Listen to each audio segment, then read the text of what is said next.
Bismillahirrahmanirrahim. Assalamualaikum warahmatullahi wabarakatuh. Alhamdulillah wassalatu wassalamu ala Rasulillah wa ala alihi wa sahbihi mawala. Sebelum surah Quraisy ada surah Al-Fil. Peristiwa yang sangat luar biasa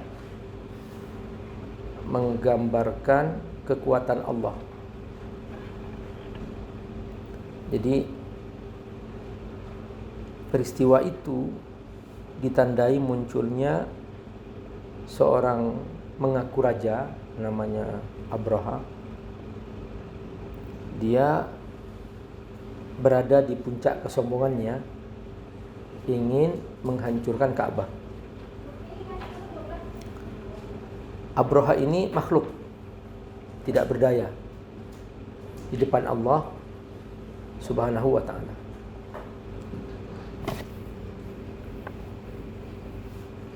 Tapi karena dia terlena dengan kekuasaan, dia sombong. Nah itu ya, fasilitas itu seringkali mengantarkan seseorang pada kesombongan. Entah fasilitas materi, dia kaya raya, entah fasilitas jabatan, dia penguasa seperti Fir'aun, kalau materi seperti Qarun, entah fasilitas popularitas, mungkin dia terkenal, dia mungkin sering dipuja-puja orang dan sebagainya. Itu cenderung melahirkan sebuah kesombongan. Nah, Abraha ini merasa bahwa dirinya paling berkuasa, lalu dia ingin menghancurkan Ka'bah. Ka'bah milik Allah. Pada saat Abraha mau masuk ke kota Mekah, di situ Allah pertemukan dengan kakek Nabi Abdul Muttalib. Abdul Muttalib pemilik unta, banyak untanya di situ digembala, yang dirampas oleh Abraha.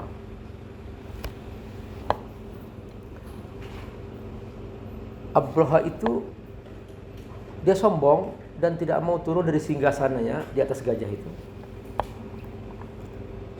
kecuali pas melihat kakek Nabi Abdul Muttalib, dia merasa ada getaran.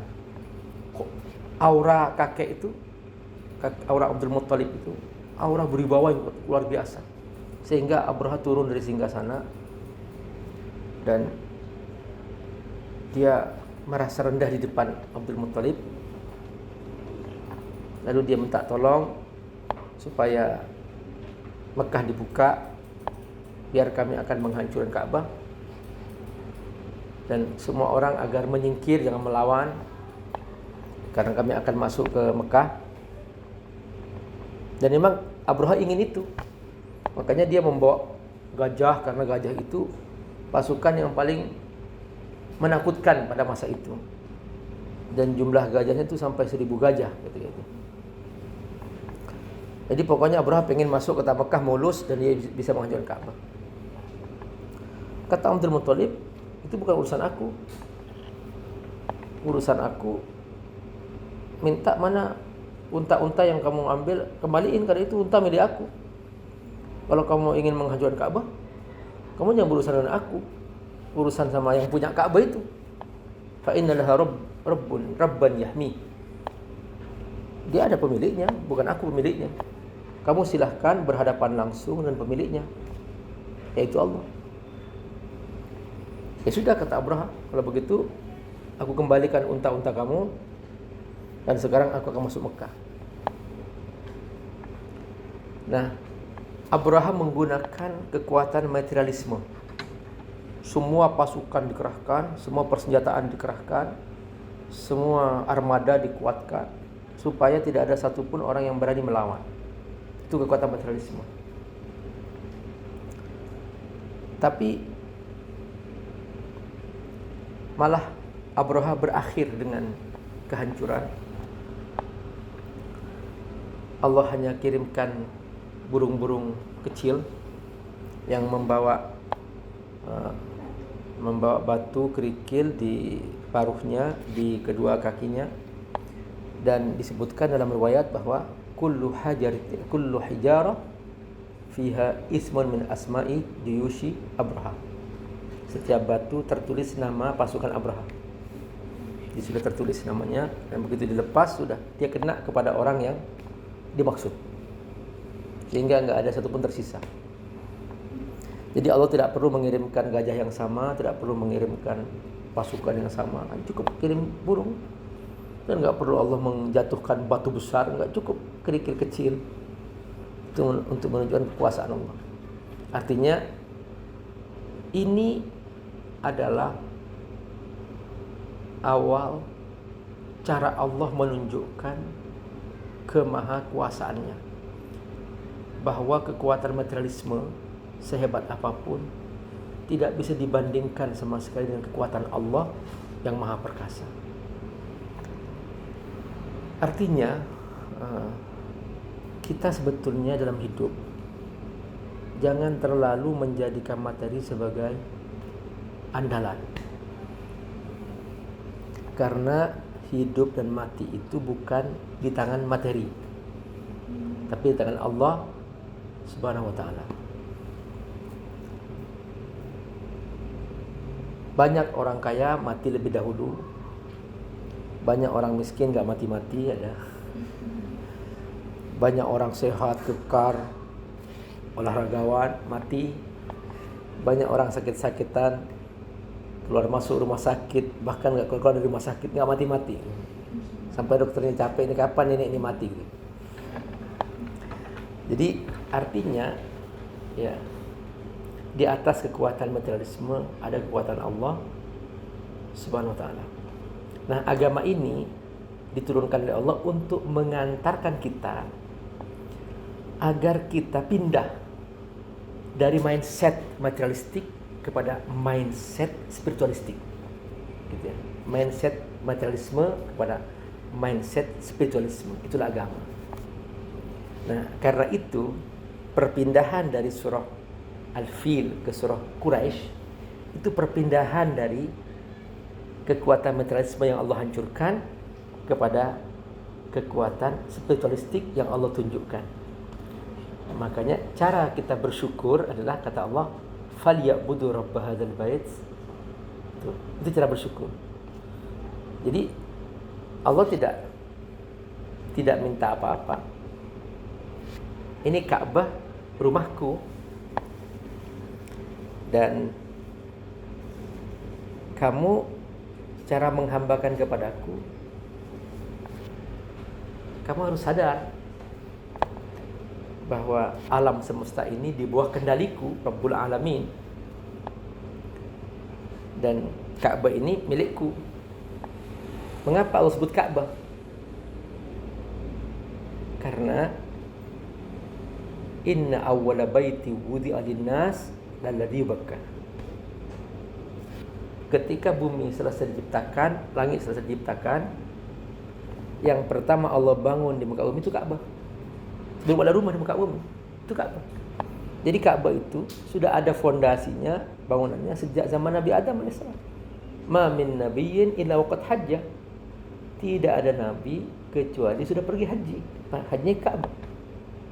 Dalam kitab Baitul Hidayah karya Ibnu Katsir, di situ pas terjadi konflik antara Qabil dan Habil. Nabi Adam itu sempat pamit ke Qabil dan Habil, ya sudah kamu selesaikan berdua dengan cara berkorban. Aku ingin pergi haji. Nabi Adam pergi haji. Jadi Ka'bah sudah ada. Hanya setelah zaman panjang terputus masa kenabian dan antara jarak antara Nabi Isa masih di langit ya. Artinya masa vakum wahyu itu di situ istilahnya Ka'bah runtuh sampai ke Nabi Ibrahim AS. Itu Ka'bah runtuh. Makanya Ibrahim AS Allah perintahkan untuk memperbaharui bangunannya. Itu. Nah, kata Allah, "Falyabudu rabb hadzal bait." Kamu sembah aku yang punya Ka'bah ini, gitu. Mengapa kok Allah menyebut Ka'bah? Kenapa Allah tidak mengatakan falyabudu rabbal alamin. Enggak. Karena yang paling terasa bagi orang Quraisy itu adanya Ka'bah. Jadi Ka'bah itu bagi orang Quraisy itu sangat membantu kehidupan mereka. Di Ka'bah itu ada air Zam-Zam itu. Dan tamu-tamu datang dari luar negeri, dari luar daerah ke Ka'bah itu. Jadi hidupnya orang Quraisy dari situ. Jadi mereka itu berdagang ke Syam, ke Yaman. Kalau ke Syam itu mereka sayur mayur, buah-buahan dibawa ke Mekah. Kemudian kalau ke Yaman tuh mereka di sana itu ada ekspor impor kayu oat dari India, itu di Yaman. Jadi makanya parfum terkenal itu dari India, sampai sekarang juga dari India. Dan kuat, harumnya itu kuat. Jadi kalau diolesin tuh 10 hari itu nggak hilang baunya. Kalau yang murah itu semprot 5 menit hilang. Nah, itulah kisah Quraisy. Dan Allah pilih mereka untuk menjadi orang yang pertama kali tadi kan, 10 tahun sebelum masyarakat lain menerima Islam, mereka menerima Islam. Kenapa? Karena mereka masyarakat pelancong, masyarakat pengembara yang pindah dari tempat ke tempat. Itu. Rihlatas syita'i was-shaif. Mereka suka mengembara di musim panas dan musim dingin. Kalau asyita itu musim dingin. Kamu lihat asyita banyak titiknya kan? Seperti dingin. Seperti hujan turun atau salju turun. Shin, ta, gitu kan? Biar kamu enggak salah. Kalau shaif titiknya sedikit ya.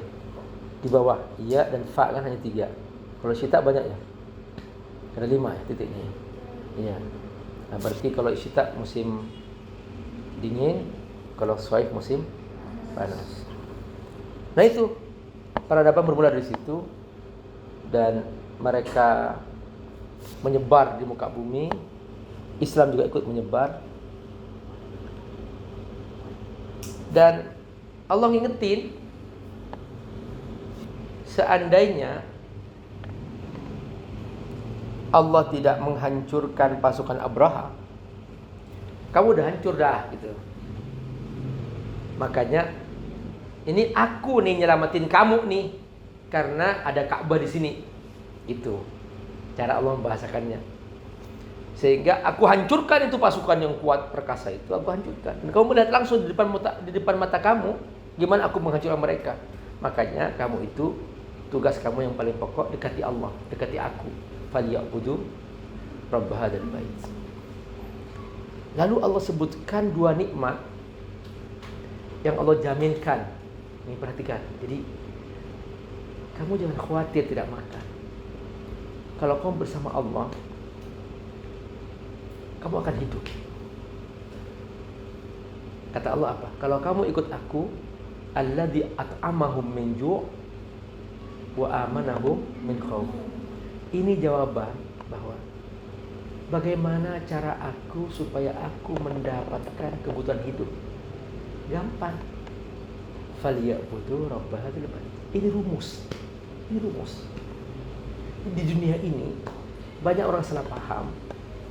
Seringkali berkata bahwa kalau aku bersama orang kaya, aku terjamin hidupku. Tapi kalau aku bersama orang miskin, aku makan apa? Itu selalu pertanyaan di mana-mana. Sehingga kalau ada orang mau melamar seorang wanita, pertama tanya tuh, kerjaannya apa Pak Ustaz? Kayak gitu. Padahal itu tidak bisa matematis. Jadi ada seorang dilamar oleh salah seorang pengusaha kaya raya. Dia senang, merasa kaya. Setelah itu ketahuan ternyata itu semuanya adalah hutang. Dan dia kemudian pailit dan akhirnya menjadi orang paling bangkrut di muka bumi. Ada orang dilamar oleh orang paling miskin, nggak punya apa-apa, masih mahasiswa mungkin, masih belajar. Tapi ternyata Allah buka pintu rezeki dan akhirnya penghasilannya luar biasa. Dia bisa buka bisnis online dan sekarang sudah per bulan 1 miliar 2 miliar penghasilannya. Asalnya 0 ketika melamar. Artinya gini, kata kuncinya itu falyabudu rabb hadzal bait. Ini yang kata Nabi, fadfar bidzatiddin taribat yadaka. Pastikan dia ibadahnya itu gimana itu. Falyabudu rabb hadzal bait. Pastikan tuh ibadahnya itu gimana. Itu aja. Karena kata Allah, kalau sudah ibadahnya aman, alladzi at'amahum min ju', aku ngasih makan. Dari kelaparan enggak mungkin lapar. Ju' lapar. Kamu enggak mungkin kelaparan gitu. Terus yang kedua, wa amanahum min khauf. Kamu enggak akan dikejar-kejar rasa takutnya. Kan nikmat Allah yang paling besar itu adalah nih ya. Kata Nabi, man asbaha sahihan fi jismi. Orang kalau bangun pagi dia sehat. Sehat. Yang kedua, wa aminan fi sirbi. Dia aman. Enggak dicari-cari KPK. Enggak dikejar-kejar polisi. Enggak jadi buron. Aman. Aman, tenang, hidupnya tenang, aman.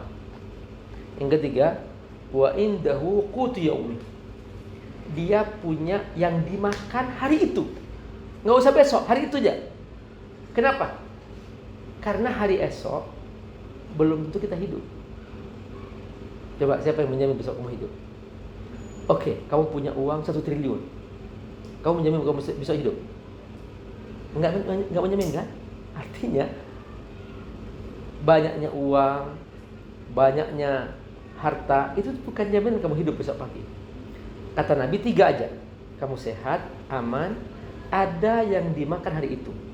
Faka'annama indahud dunya wa ma fiha. Maka orang seperti ini adalah orang paling kaya di muka bumi. Dia itu seperti punya dunia dan seisinya. Ini dia, alladzi at'amahum min ju' wa amanahum min khauf. Nah itulah anakku semua rahimakumullah. Jadi surah Quraisy itu dia mengantarkan kita agar kita pindah dari ketergantungan kepada materialisme kepada ketergantungan kepada Allah dengan cara membuktikan falyabudu rabb hadzal bait. Kalau ini yang kamu lakukan, kamu akan dapat 2 hal. Alladzi at'amahum min ju', kamu aman dari kebutuhan kamu, ya. Kan ada rumusnya. May yattaqillah yaj'al lahu makhraja wa yarzuqhu min haitsu la yahtasib. Rezeki Allah datang enggak disangka-sangka. Enggak disangka-sangka. Terus terang, enggak disangka-sangka. Nah, itulah yang paling penting. Terus yang kedua, wa amanahum min khauf. Allah memberikan kamu rasa aman. Semoga Allah berkahi, Allah berfikum. Assalamualaikum warahmatullahi wabarakatuh.